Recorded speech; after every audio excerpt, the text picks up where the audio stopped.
Eh, Mang, keur naranaon euy batur siga nu senang kitu. Geus salse ngahoding atuh.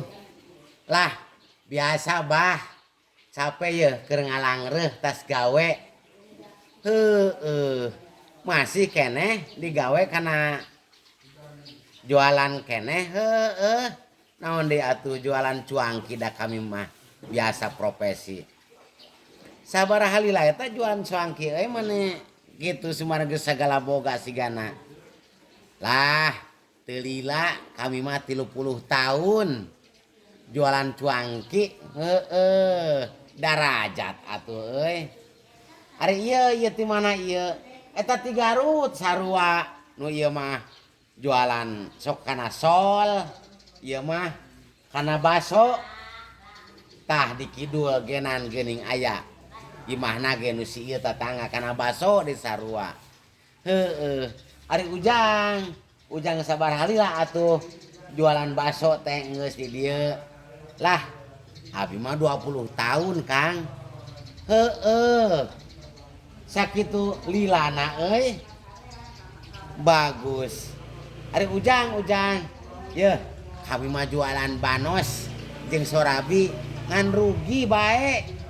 Jualan sorabi mah tutung sabelah. Tutung sabelah bae nu matak aya mah arek jualan es. Yeuh Jang. Ulah hayang jualan es. Es mah tiis, jejes. Mending kena jualan daun, nilep, nikel.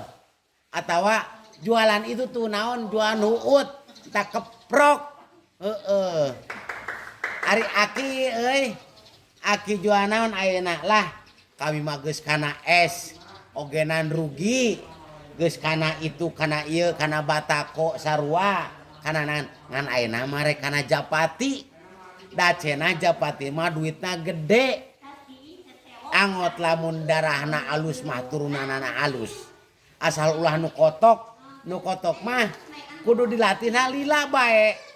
Ngan anu japati nu alus mah nu darahna alus engke teh sok puluhan juta, ratusan juta. Mangkaning ayeuna mah cenah tuh ceuk si naon Amun jeung si saena, si Dadan, si Domon. Cenah mah nyebutna teh bisa miliaran ayeuna mah. Japati teh nu alus mah nu geus mupuh mah sampai 1 miliar, 2 miliar, kadang anu 7 miliar. Nyaki bener ki kana japati alus. Malahan mah 1 miliar, 2 miliar teh alus eta teh hargana geus alus.